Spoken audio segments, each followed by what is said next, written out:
My adjournment matter is for the Minister for Health and relates to abortion access.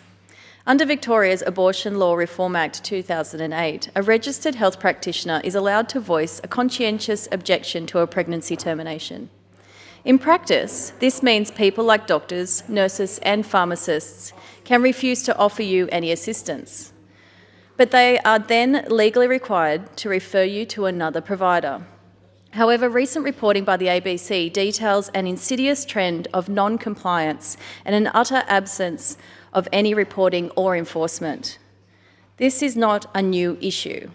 A University of Melbourne-led study over 5 years ago showed that conscientious objectors in Victoria were breaking the law by not referring patients to another professional. They also found that this led to people having abortions much later than necessary or being forced to have an unwanted pregnancy. The decision to have an abortion is a personal one, not a political one.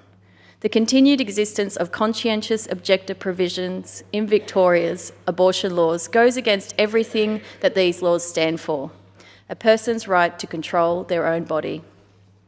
Quite frankly, if you refuse to provide an abortion to someone, you are refusing to provide them an essential medical care.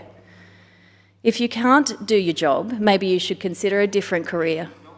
The Premier stood in this place when the legislation for abortion access was debated in Victoria. She said that people should be able to, and I quote, make a choice unencumbered by a stigma conferred by outdated and prejudicial legislation.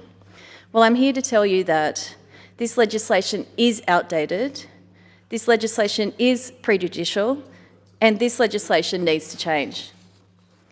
So the action I seek is that the Minister make it illegal for a health practitioner to raise a conscientious objection to a pregnancy termination, or, in the alternative, require that every conscientious objector report their referral and their objection to the Department of Health or face penalties. Thank you.